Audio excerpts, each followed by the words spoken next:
जो अपने ध्यान, जप, संगीत, उपचार, शक्ति और भक्ति के माध्यम से ऊर्जा और प्रकाश और धर्म का संतुलन हमारी दुनिया में लाते हैं।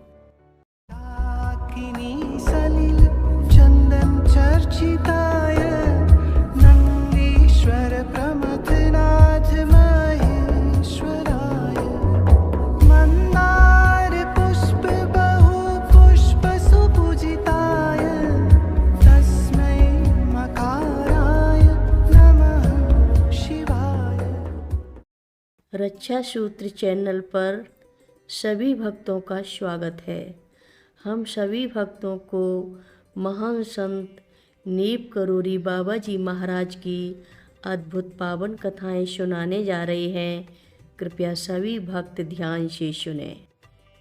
हमारे प्यारे महाराज जी को भारत में परम पूज्य गुरुदेव जी नीप करोरी बाबा जी महाराज के नाम से जाना जाता है।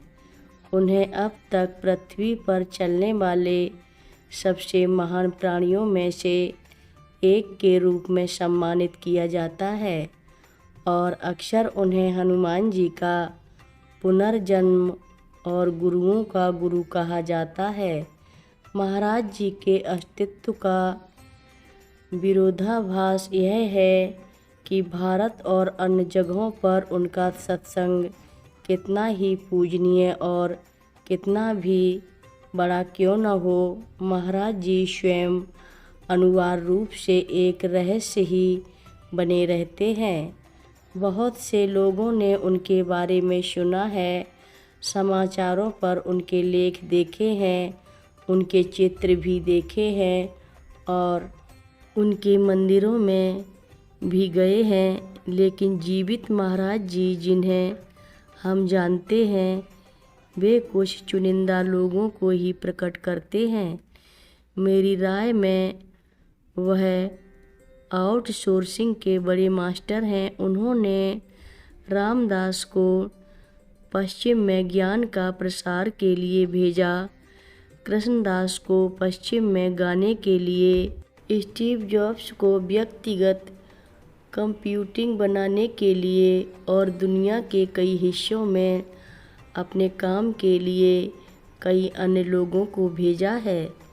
बेशक वह उन सभी के माध्यम से सार रूप में काम करता है और उनके क्लाइव्स के माध्यम से उनका मार्गदर्शन करता है।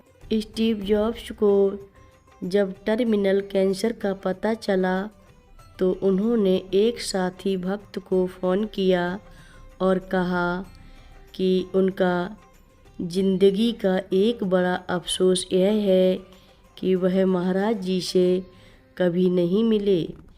जब वे अभी भी अपने शरीर में थे, उनकी मृत्युशैया पर मिरेकल ऑफ लव की एक प्रति और एक तस्वीर थी महाराज जी की। रामदास ने शायद एक महत्वपूर्ण समय 60 के दशक में आध्यात्मिकता में सबसे महत्वपूर्ण क्रांति की शुरुआत की और सबसे महत्वपूर्ण आध्यात्मिक शिक्षकों में से एक बने रहे और कई पीढ़ियों की आवाज़ बने रहे।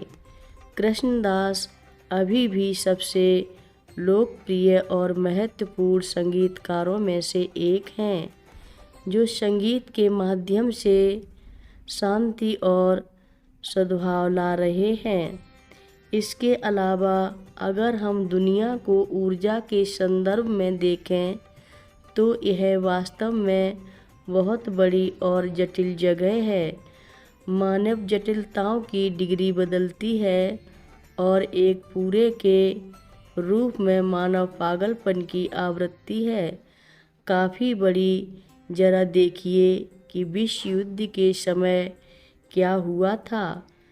पागलपन और तकनीकी प्रगति के माध्यम से हमारी प्रजातियों ने खुद को विनाश के मुख पर लाकर खड़ा कर दिया था और मनुष्यों ने हमारी ही तरह के करोड़ों लोगों को मार डाला था।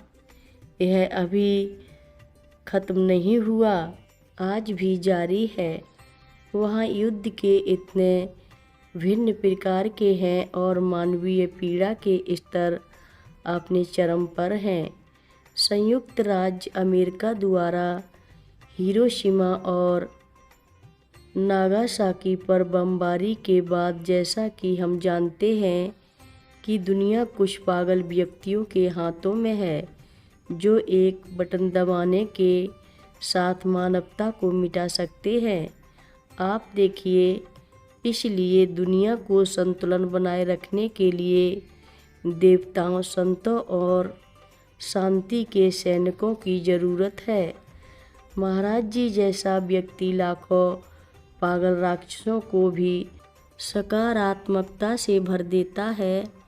राक्षस या असुर शब्द का अर्थ शक्ति के भूखे, आत्म केंद्रित, अहंकारी, राक्षसी प्राणी हैं जो विनाश और तबाही पर पनपते हैं। ये केवल पौराणिक प्राणी नहीं हैं, बल्कि हमारी वर्तमान वास्तविकता में भी मौजूद हैं। सिवाय वे सूट पहनते हैं और वे हमारे जैसे ही दिखते हैं। हम इसे स्वीकार करना चाहते हैं या नहीं, हम लगातार आध्यात्मिक युद्ध की स्थिति में हैं, जहां परोपकार की ताकतें और अंधेरे की ताकतें एक दूसरे के साथ लगातार संघर्ष कर रही हैं। महाराज जी प्रकाश के प्रतीक हैं। जो अच्छा है वह सबका प्रकाश स्तंभ है। वह वास्तव में हमारे समय के संकट मोचन हनुमान और धार्मिक संतुलन के रक्षक हैं।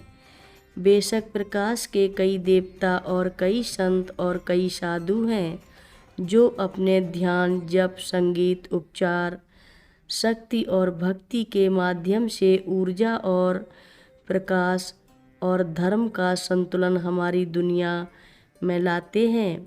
कथा लंबी है। आगे की कथा सभी भक्तों को अगले भाग में सुनाएंगे। हर रोज़ महाराज जी की कथाएं सुनने के लिए रक्षा सूत्र चैनल को अवश्य सब्सक्राइब करें, शेयर करें और लाइक करें। घंटी बजाना ना भूलें। कमेंट बॉक्स में लिख भेजें, जय नीव करोड़ी बाबा जी महाराज। बोलो नीव करोड़ी बाबा जी महाराज की जय बोलो।